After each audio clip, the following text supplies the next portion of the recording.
கிறிஸ்துவுக்குள் பிரியமான சகோதர சகோதரிகளே, ஆண்டவரும் நமது உலக இரட்சகருமாயிருக்கிற இயேசு கிறிஸ்துவின் ஈடு இணையற்ற நாமத்தில் உங்கள் யாவருக்கும் அன்பின் நல்வாழ்த்துக்களை தெரிவித்துக் கொள்கிறேன். நீங்கள் யாவரும் கிறிஸ்துவுக்குள் நலமாக இருக்கிறீர்கள் என்று நான் விசுவாசிக்கின்றேன்.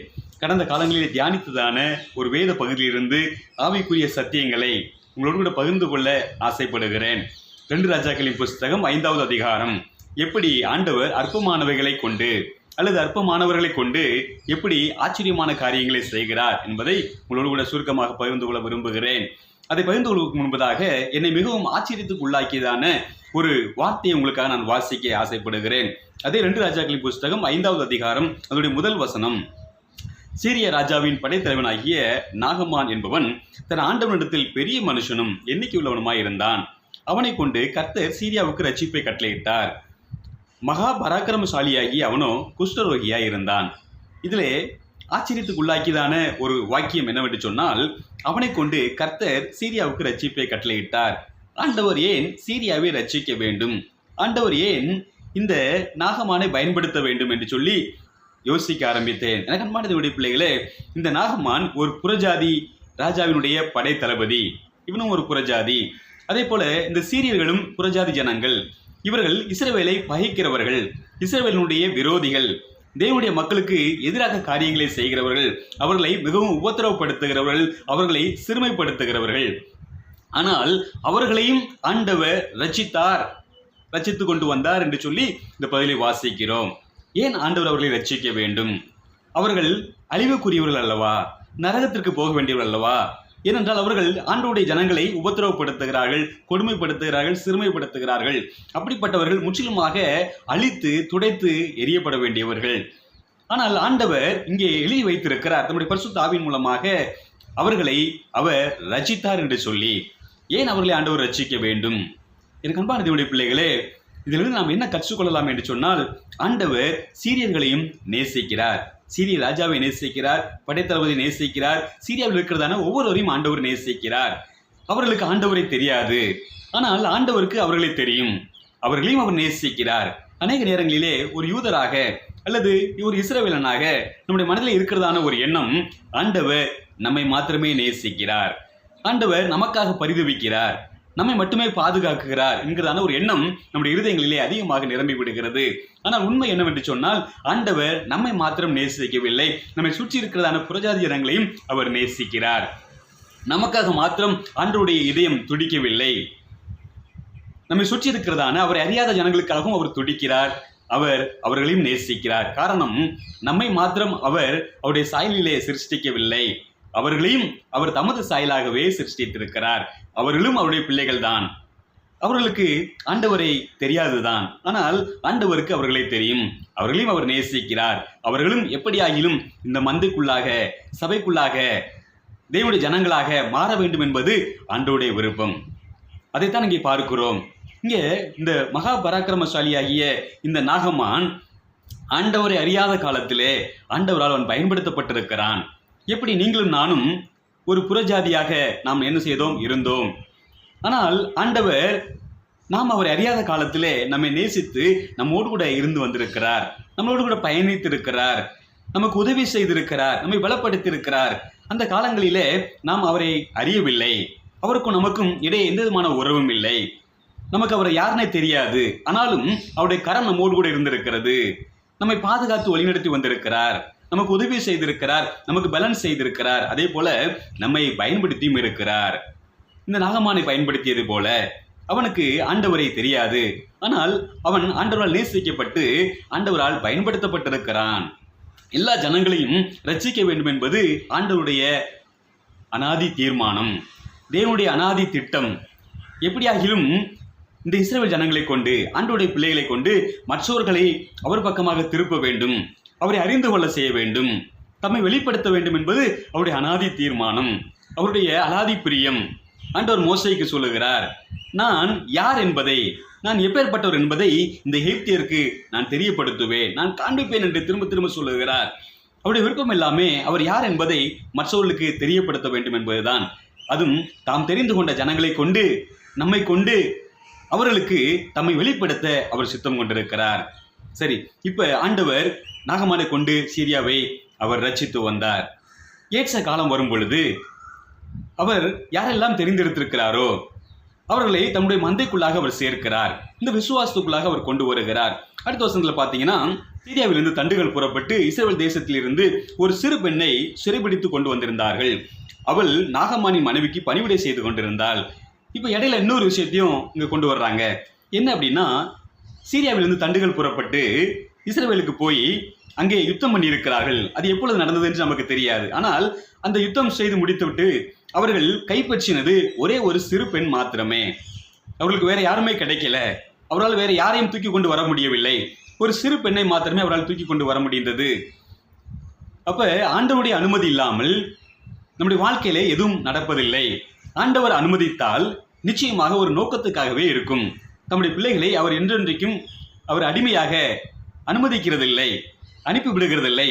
அப்படி அனுப்பினால் நிச்சயமாக அதற்கு பின்பாக ஒரு மிகப்பெரிய ஒரு திட்டம் இருக்கும். அப்படித்தான் இந்த சிறுபெண்ணை இங்கே கொண்டு வந்திருக்கிறார்கள். ஆண்டவர் அனுமதித்திருக்கிறார். இந்த சிறுபெண்ணுடைய வாழ்க்கை கொஞ்சம் யோசித்து பாருங்க.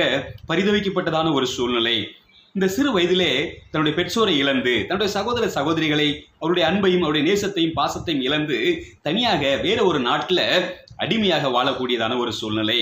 யோசேப்பை போல அவருடைய வாழ்க்கை ரொம்ப கஷ்டமாக இருந்திருக்கும், ரொம்ப கடினமாக இருந்திருக்கும். வேலை பளு அதிகமாக இருந்திருக்கும், மன ரீதியான அழுத்தம் இருந்திருக்கும். அவருடைய மனதில் யோசித்திருக்கலாம், ஆண்டவரே என்னை ஏன் நீர் டார்கெட் பண்ணினீர்? நான் தான் உமக்கு கிடைத்தேனா? என்னை ஏன் நீர் ஃபோக்கஸ் பண்ணி கொண்டு வந்தீர்?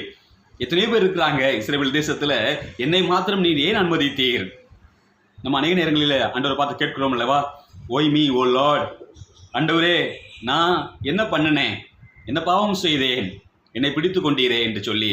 அப்படிப்பட்ட எண்ணங்களுடைய மனதிலே வந்திருக்கலாம்.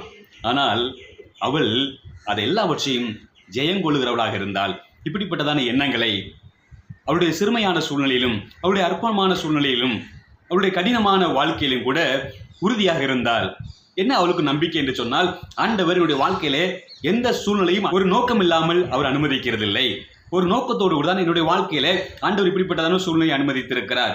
அனைவருடைய வாழ்க்கையில் என்ன கேட்டீங்கன்னா, எங்க வாழ்க்கையில ஏன் இப்படிப்பட்ட சூழ்நிலை, எங்களுடைய பிள்ளைகளுடைய வாழ்க்கையில ஏன் இப்படிப்பட்டதான சூழ்நிலை, மற்றவர்களெல்லாம் நன்றாக இருக்கிறார்களே, மற்ற பிள்ளைகளெல்லாம் நன்றாக இருக்கிறார்களே, எங்களுக்கு மாத்திரமே ஏன் இப்படிப்பட்டதான சூழ்நிலை என்று சொல்லி அநேகர் புலம்புவதுண்டு. ஆனால் ஒரு விஷயம் இந்த சிறுபிணையிலிருந்து நாம் கற்றுக்கொள்ள வேண்டும். ஆண்டவர் நோக்கம் இல்லாமல் எதையும் தம்முடைய பிள்ளைகளுடைய வாழ்க்கையிலே அவர் அனுமதிப்பதில்லை. எந்த சூழ்நிலைக்கும் அவர் கொண்டு போவதில்லை. ஒரு குறிப்பிட்ட சூழ்நிலை ஆண்டு கொண்டு வந்து வைத்து விடுகிறார்.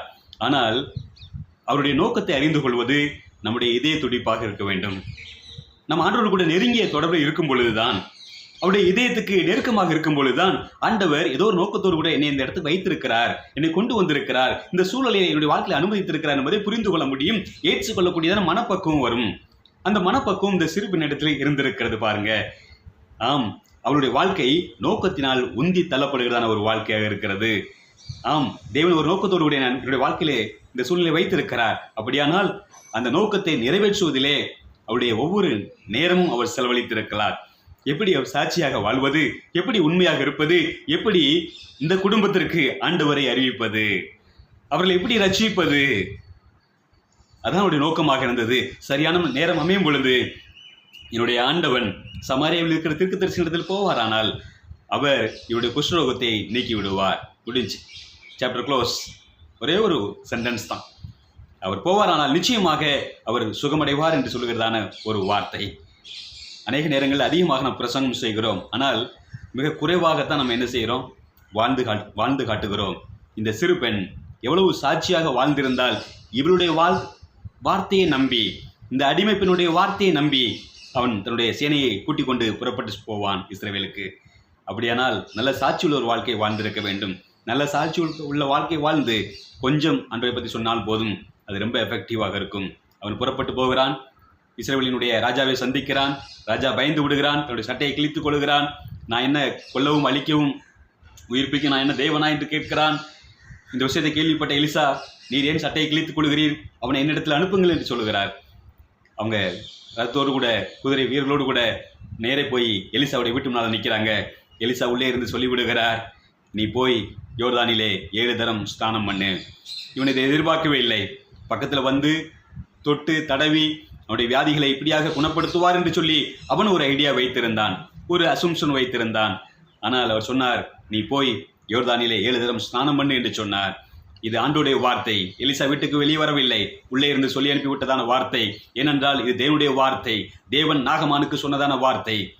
அவன் கீழ்ப்படுகிறானா இல்லையா என்று அவனை டெஸ்ட் பண்ணுவதற்காக அவன் என்ன செய்கிறான்? கடும் கோபம் கொண்டு உடனடியாக புறப்பட்டு போகிறான்.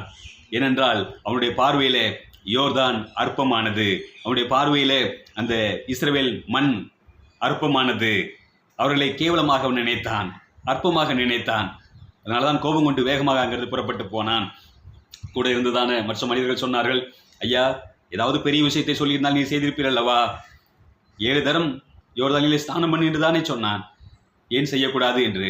அவன் நினைத்தான், என்னுடைய தேசத்திலே ஆப்னாவும் பர்பாரும் நல்லதல்லவோ, அது எவ்வளவு மகிமையான நதி, அது நான் ஏன் இந்த யோர்தான் நதியிலே வந்து இதிலே ஸ்நானம் பண்ண வேண்டும் என்று யோசித்தான். அவனுக்கு யோர்தானுடைய மகிமை தெரியாது, இஸ்ரவேலுடைய மகிமை தெரியாது. அங்கே போனான், 7 தரம் ஸ்நானம் பண்ணினான். அவனுடைய சரீரமானது சிறு குழந்தையினுடைய சரீரத்தை போல அது அப்படியே சாஃப்டாக மாறிவிட்டது. ஆச்சரியப்பட்டு போனான். வந்து காணிக்கை கொடுக்க முயற்சி செய்தான். எலிசா அதை ஏற்றுக்கொள்ளவில்லை, தட்டுதல் பண்ணிவிட்டார். அவனுடைய ரிக்வெஸ்ட் என்ன தெரியுமா? எனக்கு ஒரே ஒரு ரிக்வெஸ்ட், எனக்கு வேண்டுதல் என்ன அப்படின்னா, இந்த இஸ்ரவேல் தேசத்திலிருந்து 2 கழுதை சுமக்கத்தக்கதாக பொதி மண் நான் எடுத்து செல்ல விரும்புகிறேன் என்று கேட்கிறான். அதை கொண்டு போய் என்னுடைய தேசத்திலே நான் பலிபீடம் கட்டி இந்த இஸ்ரவேலின் தேவனுக்கு நான் பலி செலுத்தப் போகிறேன். இனி அவரை மாத்திரமே ஆராதிக்கப் போகிறேன், இனி அவரை மாத்திரமே நான் தொழுது கொள்ளப் போகிறேன் என்று சொல்லி அவன் ஒரு உறுதியான முடிவு எடுக்கிறான். அன்பான தேவனுடைய பிள்ளைகளே, காரணம் என்ன தெரியுமா? அவனுக்கு தெரியாமல் இருந்தது இஸ்ரவேலின் தேவன் யார் என்று சொல்லி. இஸ்ரவேலினுடைய மண்ணினுடைய மகிமை என்ன தெரியுமா? அது இஸ்ரவேலின் தேவன். யோர்தானுடைய மகிமை என்ன தெரியுமா? அது இஸ்ரவேலில் ஓடுகிறதான ஆறு, அது அதிலே இஸ்ரவேலின் தேவனுடைய சமூகம் இருக்கிறது. அதை உணர்ந்து கொண்டான். அவர் யார் என்பதை அறிந்து கொண்டான். அவருடைய கண்கள் திறக்கப்பட்டது. போய் உடனடியாக அவனுடைய குடும்பத்தாரோடு சேர்ந்து இஸ்ரவேலின் தேவனுக்கே அவன் பலி செலுத்துகிறான். அவரை அறிந்து கொள்கிறான். எனக்கு அன்பான தேவனுடைய பிள்ளைகளே, அவனுடைய பார்வையிலே யோர்தான் நதி அற்பமாக இருந்தது. ஆப்னாவும் பர்பாரும் அவனுடைய பார்வையிலே மகிமை உள்ளதாக இருந்தது. அவன் அறிந்து கொள்ளவில்லை யோர்தான் நதியினுடைய மகிமை, அது இஸ்ரவேல் தேவனுடைய மகிமை என்பதை அறிந்து கொள்ளவில்லை. இந்த சிறுபெண்ணுடைய வாழ்க்கை பாருங்க. இந்த சிறுபெண் சொன்னதான அந்த வார்த்தை தான் இந்த நாகமானுடைய குடும்பமே, படைத்தலைவனுடைய குடும்பமே ஆண்டவரை அறிந்து கொள்வதற்கு உதவியாக இருந்தது. ஆம், ஆண்டவரால் அவள் பயன்படுத்தப்பட்டாள். அவள் அற்புதமான சூழ்நிலையில் இருந்தால், மற்றவர்களால் கேவலமாக, மற்றவர்களால் மிக மட்டமாக நினைக்கக்கூடியதான ஒரு நிலைமையில இருந்தால், ஆனால் அவளுக்கு தெரியும் ஆண்டவர் என்னுடைய வாழ்க்கையிலே ஒரு நோக்கத்தோடு கூட இந்த சூழ்நிலையை அனுமதித்திருக்கிறார். ஒரு நோக்கம் இல்லாமல் ஆண்டவருடைய வாழ்க்கையில் இந்த சூழ்நிலை அனுமதிக்கவில்லை. அந்த நோக்கம் என்ன என்பதை அறிந்து கொள்வேன், அதை என்னுடைய வாழ்க்கையில் நிறைவேற்றுவேன் என்கிறதான ஒரு வைராக்கியம். ஆண்டவர் உங்களுடைய வாழ்க்கையிலும் அற்பமாக எண்ணப்படுகிறீர்களா? மற்றவர்களால் புறக்கணிக்கப்படுகிறீர்களா? மற்றவர்களால் ஒதுக்கப்படுகிறீர்களா? ஆண்டவர் இப்படிப்பட்டதான சூழ்நிலையை ஒரு நோக்கத்தோடு கூட, ஒரு உயரிய உன்னதமான நோக்கத்தோடு கூட உங்களுடைய வாழ்க்கையில் அனுமதித்திருக்கிறார் என்று சொல்லி உறுதியாக விசுவாசியுங்கள். அந்த நோக்கத்தை அறிந்து கொள்ளுங்கள், நோக்கத்தை நிறைவேற்றுங்கள். அதுவே உங்களுடைய தாகமாக இருக்கட்டும், அதுவே உங்களுடைய பசியாக இருக்கட்டும், அதுவே உங்களுடைய வாஞ்சியாக இருக்கட்டும். அதை நீங்கள் நிறைவேற்றும் பொழுது அநேகருக்கு ஆசீர்வாதமாக மாறுவீர்கள். ஏனென்று சொன்னால், சரீர பிரகாரமாக அல்லது சமூக ரீதியாக அடிமையாக இருப்பது உண்மையான அடிமைத்தனம் அல்ல. ஆவிக்குரிய பிரகாரமாக அடிமையாக இருப்பதுதான் மிக மோசமான அடிமைத்தனம். அதை புரிந்து கொண்டால் அவள் நம்முடைய வாழ்க்கையில் நம்முடைய சூழ்நிலையை பார்க்கும் பொழுது ஒருவேளை அடிமையாக ஒரு வகையான எண்ணம் இருக்கலாம். ஒன்று மாத்திரம் அறிந்து கொள்ளுங்கள், உங்களுடைய சூழ்நிலை உங்களை அடிமை போல உங்களை சித்தரிக்கலாம். சரீர பிரகாரமாக நீங்கள் அடிமையாக இருக்கலாம், அல்லது சமூக ரீதியாக நீங்கள் அடிமையாக இருக்கலாம். ஆனால் ஒருபோதும் ஆவிக்குரிய வாழ்க்கையிலே அடிமையிலாக இருந்து விடாதீர்கள். நீங்கள் அதை ஜெயியுங்கள். அந்த தாழ்வு மனப்பான்மையை நீங்கள் ஓவர் கம் பண்ணி நோக்கத்தோடு கூட உந்தி தள்ளப்படுகிறதான வாழ்க்கை வாழுங்கள். அநேகருக்கு ஆசீர்வாதமாக மாறுங்கள். தேவன் தாமே நம்முடைய வாழ்க்கையை ஆசீர்வதித்து வழி நடத்துவாராக. ஆமேன்.